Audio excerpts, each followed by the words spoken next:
ससुर का घर, बहुओं के लिए शिक्षाप्रद कहानी।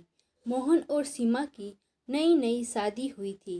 घर में ससुर यानी कि मोहन के पिता सुधीर जी और वे दोनों बस तीन ही लोग थे।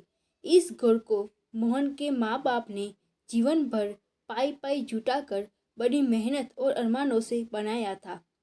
वरना आज के समय में मुंबई में घर बनाना तो दूर की बात है, किराए पर लेना भी बहुत बड़ी अचीवमेंट से कम नहीं है। जब मोहन कॉलेज में था तब माँ उन्हें और दुनिया को छोड़कर जा चुकी थी। एक काम वाली बाई सकू थी जो सुबह से लेकर शाम तक उनके घर का सारा काम करती थी। नई नई शादी हुई थी, इसीलिए सकू बाई का दिन भर घर में रहना सीमा को अपनी प्राइवेसी में बाधा सा लगता था। इसलिए अब सकूबाई सुबह खाना बनाना, कपड़े और पोछे करने के बाद चली जाती और वापिस शाम को आकर खाना बनाती। सकूबाई की दोपहर की गैर हाजिरी से कई छोटे मोटे काम दिखाई देने लगे, जिनमें से ज़्यादातर काम बिना कहे सुधीर जी ये सोचकर कर लिया करते कि बहू को मदद हो जाएगी, लेकिन बहू सोचती कि ससुर को औरतों के काम में दखल देने की आदत है। एक दिन मौका देखकर सीमा ने मोहन से कहा, क्यों ना हम बापूजी को वृद्धाश्रम में भेज दे।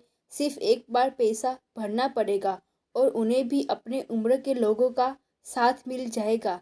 हमें भी अपनी प्राइवेसी के बारे में ज़्यादा सोचना नहीं पड़ेगा। मोहन ने सीमा की बातों पर ज़्यादा ध्यान नहीं दिया। कुछ दिन ही बीते थे कि बापूजी अपने दोस्तों के साथ एक हफ्ते के लिए टूर पर गए और इत्तेफाक से इसी दौरान सकूबाई भी छुट्टी पर थी। फिर क्या, सीमा को जैसा चाहिए था वैसा समय मिलने लगा। अब मोहन रेस्टोरेंट में खाना खा लेता और सीमा का काम आमलेट, ब्रेड या मैगी से चल जाता। खाना बनाने की टेंशन नहीं थी, लेकिन घर में निकलने वाले सारे काम तो अभी भी करने ही थे। ससुर जी की गैर हाजिरी में सीमा को एहसास हुआ कि वह बिना कहे ही जो काम कर लिया करते थे उनसे कितना फर्क पड़ता था। छोटे मोटे लगने वाले यह काम भी काफ़ी समय और एनर्जी लेने वाले थे। कुछ दिन बीतने के बाद एक दिन मोहन सीमा को कहता है, चलो आज कहीं बाहर घूमकर आते हैं। सीमा बड़ी खुशी खुशी सज धज कर बाहर घूमने के लिए तैयार हो जाती है। मोहन सीमा को अपने घर से 4 किलोमीटर दूर एक चोल में लेकर आता है। एक आदमी मोहन के हाथों में एक चाबी देता है। मोहन उस चाबी को लेकर चोल का एक कमरे का दरवाज़ा खोलता है।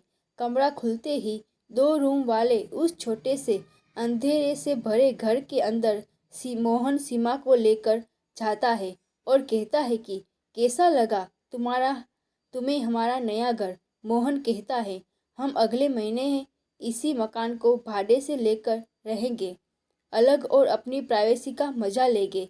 अभी मेरी आमदनी के हिसाब से हम इसी एक एफोर्ड कर सकते हैं।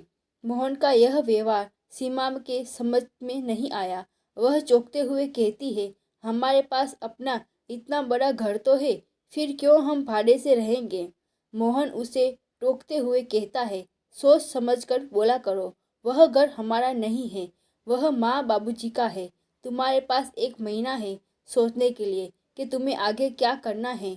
दोनों वहाँ से वापस अपने घर लौट आते हैं। पूरे रास्ते सीमा के दिमाग में तरह तरह के विचार चल रहे थे। घर पहुँचते ही सीमा ने मोहन से कहा, माना कि यह घर माँ बाबूजी का है, लेकिन क्या हमारा इस घर पर कोई हक नहीं है। मोहन ने कहा, बिल्कुल है, लेकिन माँ बाबूजी के बाद जब तक वह है तब तक तो नहीं। अगर तुम्हें हक समझ में आता है तो तुम्हें जिम्मेदारियाँ भी समझ में आती होगी। सिर्फ हक के बारे में सोचकर और अपनी जिम्मेदारियाँ भूलकर स्वार्थी होना क्या भला अच्छा होता है। सीमा के पास मोहन के इस सवाल का कोई जवाब नहीं था। वह सोचने लगी कि उसने अपने क्षणिक सुख के स्वार्थ के लिए इतने नीचे गिरकर ऐसी घटिया सोच अपने दिमाग में आने दी। उसे मन ही मन पछतावा होने लगा। सीमा मोहन से बोली, मुझे माफ़ कर दीजिए, मैं सच में स्वार्थी हो गई थी, मुझसे बहुत बड़ी गलती हो गई। मोहन बोला, तुम्हें पछतावा हुआ, मेरे लिए यह काफ़ी है, मैं तुमसे नाराज़ नहीं हूँ। बेटे और बहू का यह वार्तालाप सुधीर जी दरवाजे पर खड़े होकर सुन रहे थे। उन्होंने आसमान की तरफ देखा और बोले, भाग्यवान, तुम धन्य हो जो तुमने ऐसे बेटे को जन्म दिया है। उन्होंने दरवाज़ा खटखटाया। बहू ने दरवाज़ा खोला तो उनके हाथों में पकड़ी थैली से गरम गरम समोसे की सुगंध उसको आने लगी। ससुर ने अपनी बहू से कहा, वो कोने वाले हलवाई के पास से लाया हूँ, तुम्हें बहुत पसंद है ना। सीमा को अपने ससुर के प्रति विचार और ससुर के उसके प्रति प्यार, उन दोनों का फर्क समझ में आते ही उसकी आंखों में पश्चाताप के आंसू और चेहरे पर अपने परिवार के प्यार के कारण मुस्कान आ गई। दोस्तों, इंसानी दिमाग में दिन भर हजारों विचार आते हैं, कुछ अच्छे कुछ बुरे, लेकिन किसी भी विचार को शब्दों में परिवर्तित करने से पहले उसको समझना बहुत जरूरी है। अक्सर विचार और वास्तविकता एक दूसरे से मेल नहीं खाते हैं। हमारे बुजुर्ग जो हमें बोझ लगते हैं, जिनसे हम बात बात में चिढ़ जाते हैं, और ऐसा इसलिए होता है कि क्योंकि हम स्वार्थी होकर सोचते हैं और हम उनके योगदान को समझ नहीं पाते। वह हमारे जीवन में बहुत अहम किरदार निभाते हैं। अगर आपको हमारी कहानी अच्छी लगी हो तो उसे लाइक करें, शेयर करें, सब्सक्राइब करें। धन्यवाद दोस्तों।